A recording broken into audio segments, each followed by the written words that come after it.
ইব্রাহিম পয়গম্বরকে যখন নমরুদ হাত পা দিয়ে আগুনের মধ্যে ফেলে দিল, ইব্রাহিম পয়গম্বর আগুনের মধ্যে পড়িয়া চোখের পানিগুলো সারিয়া সারিয়া কান্দে।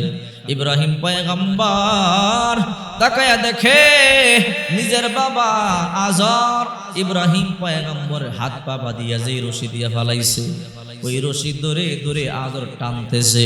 ইব্রাহিম পয়গম্বর বলে, আল্লাহ, দুনিয়াতে পিতা মাতা দিয়েছো সন্তানের কল্যাণের জন্য, আমার বিপদের সময় আমি আমার মাকে আমার কাছেই পাইলাম না, আর আমার বাবা আজর আমার হাতে পায়ে রশি ধরিয়ে ধরিয়ে টানে। আল্লাহ, এই দুনিয়াতে আমার আপন বলতে তুমি ছাড়া কেউ নাই। ওগো আল্লাহ, তুমি আমাকে হেফাজত করো। আল্লাহ পাক রব্বুল আলামিন জিবরাইলকে পাঠিয়ে দিয়েছে। জিবরাইল আমিন আয়েশা বলে, ও আল্লাহর পয়গম্বর, আল্লাহর খলিল, আপনি বললে আমার ডানা দিয়ে বাড়ি মারি আগুন বন্ধ করিয়া দিব। ইব্রাহিম পয়গম্বর বলে, না জিবরাইল, আমি যে আগুনের মধ্যে পড়লাম, আমার আল্লাহকে আমাকে দেখে কি দেখে না? বলে, আল্লাহ সবকিছু দেখে। ও জিবরাইল, যদি আমার আল্লাহ সবকিছু দেখে তাহলে তোমার সাহায্যের দরকার নাই, আমি আমার আল্লাহর সাহায্যই চাই। কিছুক্ষণ পর মিকাইল চলে আসলো। মিকাইল এসে বলে, ও খলিলুল্লাহ ইব্রাহিম, আল্লাহ পাক রব্বুল আলামিন আমারে পাঠাইছে, এই বৃষ্টির দায়িত্ব আমার, আপনি বললে বৃষ্টি দিয়ে আগুন বন্ধ করে দিব। ইব্রাহিম পয়গম্বর বলে, রে মালাকুল মাউত, ইব্রাহিম পয়গম্বর বলে, রে মিকাইল, আল্লাহ তাআলা কি সবকিছু দেখে সবকিছু জানেনি? বলে, হ্যাঁ, সব দেখে জানে। আমি যে আগুনের মধ্যে আছি, এবার আল্লাহ কি জানে কি জানে না? বলে, সব জানে, সব দেখে। বলে, যদি আমার আল্লাহ সব জানেন সব দেখেন, আমি তোমার সাহায্য চাই না, আমি আমার আল্লাহর সাহায্য চাই। ইব্রাহিম পয়গম্বর চোখের পানিগুলো সারিয়া যখন কান্না শুরু করে দিল, আল্লাহ, জিবরাইলকে পাঠাইছো, তারা সাহায্য আমি চাই না। মিকাইলকে পাঠাইছো, তারা সাহায্য আমি চাই না। ও গো আল্লাহ, কোন ফেরেশতার সাহায্য আমি চাই না। আমি জানি তুমি সবকিছুর মালিক।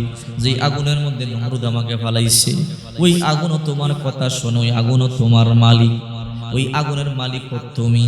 ওগো আল্লাহ, যে আগুনের মধ্যে আমাকে নমরুদ ফালাইছে, ওই আগুনের মালিক তুমি। ওগো আল্লাহ, তুমি সব কিছু জানো, তুমি সব কিছু শোনো। ওগো আল্লাহ, আমি তোমার সাহায্য চাই।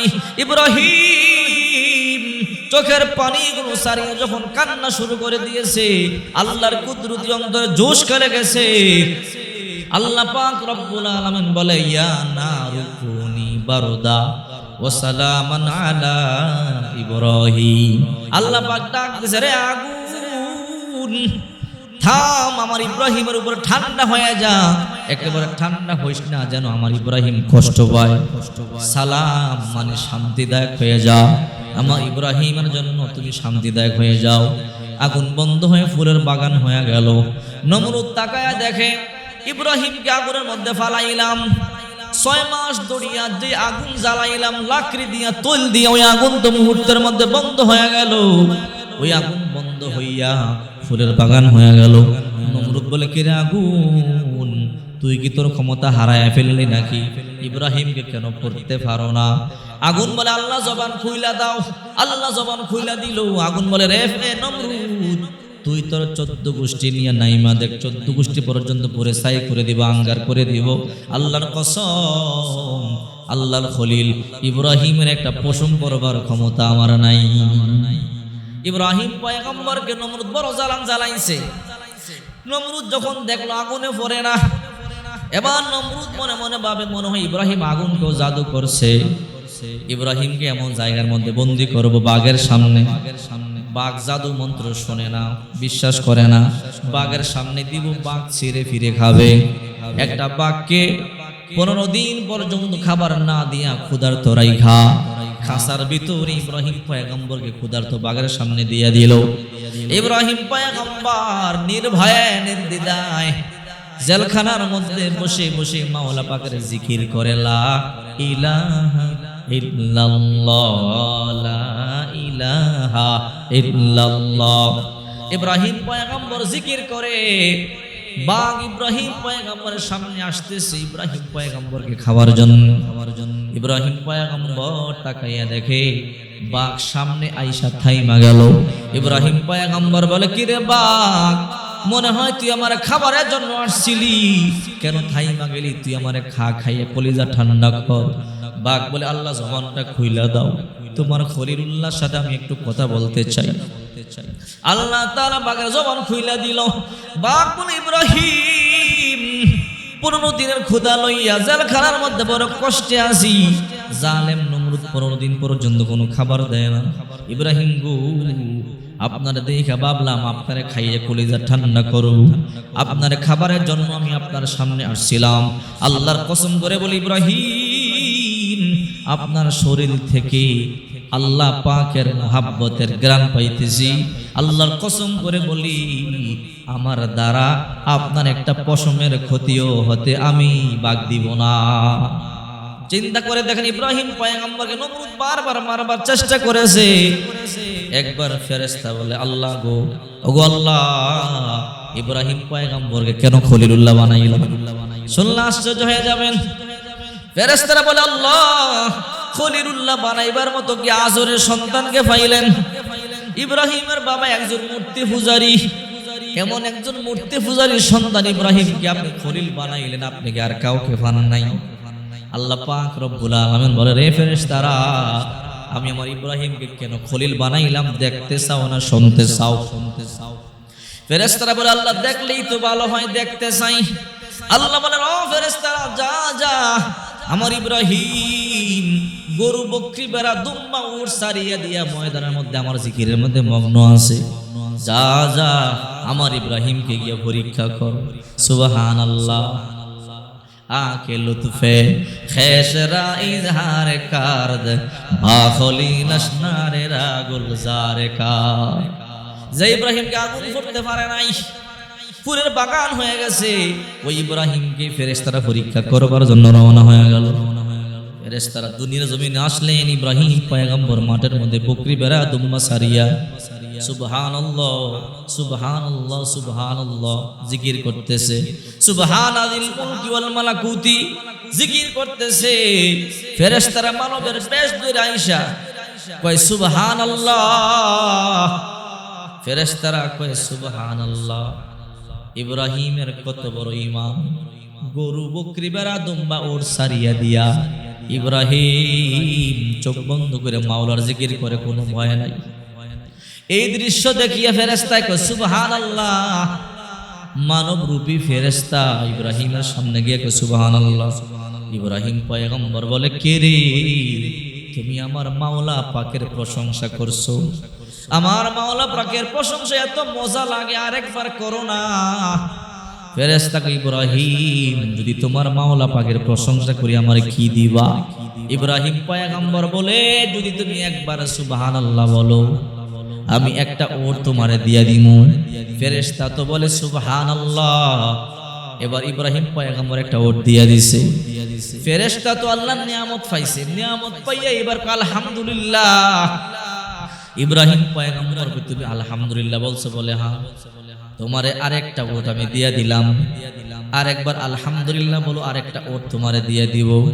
ফেরেশতা সুবহানাল্লাহ আলহামদুলিল্লাহ যতবার বলে ইব্রাহিম পয়গম্বর ততটা উট দিয়া দিছে, দুম্বা দিয়া দিছে, বকরি দিয়া দিছে, পালের মধ্যে যত উট বকরি দুম্বা ছিল সব দিয়া দিছে। ইব্রাহিম পয়গম্বরের হাতের মধ্যে এখন একটা উটও নাই, দুম্বাও নাই, বকরিও নাই। ইব্রাহিম পয়গম্বর ফেরেশতারা তো চিনতে পারে নাই, বলে ভাই তুমি আরেকবার আমার মাওলার প্রশংসা করো। ফেরেশতা এবার বলে, ও ইব্রাহিম, এতক্ষণ পর্যন্ত তোমার মাওলার প্রশংসা করলাম, প্রতিবার তুমি আমার উট দিলা, দুম্বা দিলা, ইব্রাহিম বকরি দিলা, এখন তো তোমার বকরিও নাই, এখন তো তোমার ওটো নাই, দুম্বা, এখন তুমি আমার কি দিবা? ইব্রাহিম পয়গম্বর বলে, রে ভাই, সত্যি বলেছো, কিছুক্ষণ আগে এই ওট বকরি বেড়া দুম্বার মালিক আমি ছিলাম, এখন ওট বকরি বেড়া দুম্বার মালিক তুমি হয়ে গেল। আমার একটা ওটো নাই, একটা বকরিও নেই, একটা দুম্বাও নাই, তবে আমি খলিল ইব্রাহিম এখনো পর্যন্ত জিন্দা আছি। ভাই রে, তুমি একটা বার আমার মাওলার প্রশংসা করো। তোমার এই উট বকরি বেড়া দুম্বা রাখবার জন্য একটা গোলাম লাগবে। আমি কিয়ামত পর্যন্ত যতদিন হায়াত পাবো তোমার বকরি আর উটের গোলাম হয়ে যাব। চিন্তা করে দেখেন, ফেরেশতা সেজদা পড়ে বলে, মালিক বুঝতে পারি না ইব্রাহিম তোমারে কত ভালোবাসে। এইবার ফেরেশতা বলে, রে ইব্রাহিম আমার চিনতে পারো নাই? বলে না, বলে আমি ফেরেশতা। রে ইব্রাহিম আমি মানুষ নয়, তোমার পরীক্ষা করবার জন্য আসছিলাম। ইব্রাহিম রে তোমার বকরি বেড়া দুম্বা তুমি নিয়ে নাও। আল্লাহকে প্রশ্ন করেছিলাম, আল্লাহ খলিলুল্লাহ বানাইবার মতো কি শুধু ইব্রাহিম রে ফাইলেন আর কাউরে ফাইলেন না? আল্লাহ তাআলা বলে, কেন বানাইছি দেখতে চাওনি? বলে হ্যাঁ দেখতে চাই। ইব্রাহিম দেখবার জন্য আসলাম, আয়েশা দেখি তোমার কলেজার মধ্যে আল্লাহর মুহাব্বতে ভরা। ইব্রাহিম রে আল্লাহ তোমার নিয়ে প্রশংসা করে, আসমানের মধ্যে প্রশংসা করে, তাই তোমাকে পরীক্ষা করবার জন্য আসছিলাম। ইব্রাহিম তুমি পরীক্ষায় পাস হয়ে গেছো। ইব্রাহিম তোমার টেনশন নাই, তোমার ভয় নাই, আল্লাহ দুনিয়াতে কোনোদিন তোমারে বেয়াজ্জতি করবে না। ইব্রাহিম পয়গম্বর অনেক পরীক্ষা দিলেন, সব পরীক্ষায় পাস। কেমন পরীক্ষা? 96 বয়স পর্যন্ত সন্তান হয় না। আল্লাহর কাছে কান্নাকাটি করে, রব্বি হাবলি মিনাস সলিহিন, আল্লাহ একটা নেককার সন্তান দান করো। 96 বয়স আল্লাহ তার নেককার সন্তান দান করলেন। কেমন আদরের সন্তান! 96 বছর বয়সে, বৃদ্ধ বয়সে একটা পুত্র সন্তান পাইলেন, নাম রাখলেন ইসমাইল। আহারে, এই ইসমাইলের বয়স মাত্র যখন ছোট্ট 1 বছর বয়স, দুধ পান করে আল্লাহ তাআলা আবার পরীক্ষা নেয়। রে ইব্রাহিম দেখতেছি তুমি তোমার আল্লাহ তাআলা দেখে।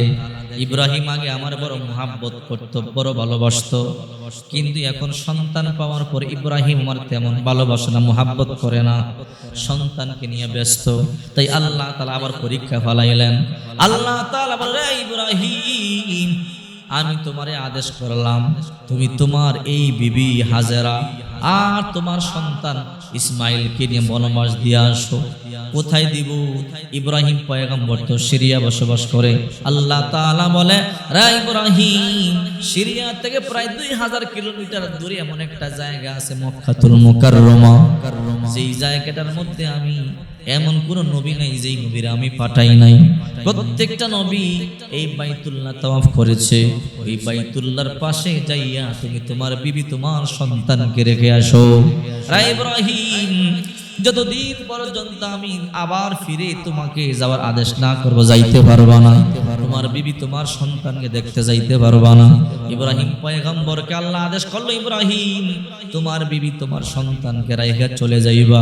তোমার বিবি তোমার সন্তান যতই তোমাকে ডাকাডাকি করবে পিছনে তাকাইতে পারবা না। ইব্রাহিম পয়গম্বর বিবিরে বলল, রে বিবি আল্লাহর আদেশ হয়ে গেল। বিবিরে লইয়া সন্তানকে লইয়া বহুদূর সিরিয়া থেকে বাইতুল্লাহ মক্কাতুল মুকাররমা মক্কা শরীফ চলে আসলেন। তখন ঘর বাড়ি নাই, কিছু নাই, পাহাড়ি এলাকা, মরুভূমির মধ্যে বিবিরে রাইখা সন্তানকে রাইখা চলে যায়। বিবি হাজারা বলে, স্বামী আমার এই মরুভূমির মধ্যে কোনো গাছগাছালি নাই, কোনো ফল ফলাদি নাই, কোনো পানি নাই, কিছু নাই। ও স্বামী আমার এই রকম জায়গার মধ্যে রাইখা যাইতেছেন, এটা কি আপনার ইচ্ছা না আল্লাহর ইচ্ছা? ইব্রাহিমকে আল্লাহ বলে, রে ইব্রাহিম কথা বলতে পারবা না। ইব্রাহিম আঙ্গুলটা আকাশের দিকে তুইলা বলে, বিবি রে আমার ইচ্ছা নয়, আল্লাহর ইচ্ছা। দেখেন একমাত্র পুত্র সন্তান আদরের বিবিকে রাইখা চলে গেল। 1 বছর চলে গেল, 2 বছর চলে গেল, কোনো আল্লাহর ইশারা হয় না, সন্তানকে দেখতে যাইতে পারে না, বিবিরেও দেখতে যাইতে পারে না। দীর্ঘ 9 বছর পরে আল্লাহ পাক রব্বুল আলামিন বলে, ইব্রাহিম তুমি পরীক্ষায় ফার্স্ট হয়ে গেছো।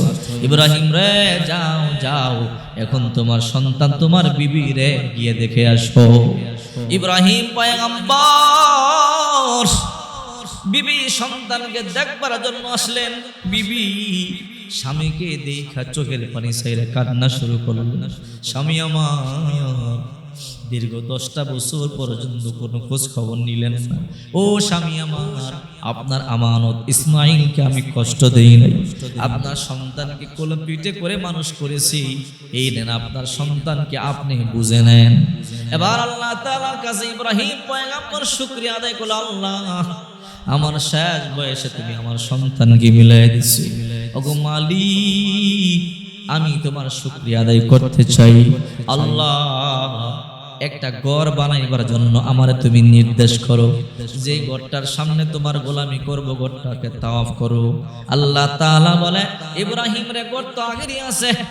ও ইব্রাহিম, এই জায়গার মধ্যে মাটির নিচে আছে। আল্লাহ তাআলা বলে, রে জিবরাইল, যাও আমার ইব্রাহিমকে ঘরটা দেখায়া দাও। ইব্রাহিম, জিবরাইল চলে এলো, ডানা দিয়ে বাড়ি মারলো, বালু নিচ থেকে সুন্দর একটা ঘর দেখা যায়, স্ট্রাকচার। আল্লাহ বলে, রা ইব্রাহিম, এই স্ট্রাকচারের উপরে তুমি ঘর বানাও, এটা আমার ঘর, এটা আমার ঘর, বাইতুল্লাহ কাবা। রা ইব্রাহিম, এই ঘরে তওয়াফ করলে সব গুনাহ আমি মাফ করে দেই।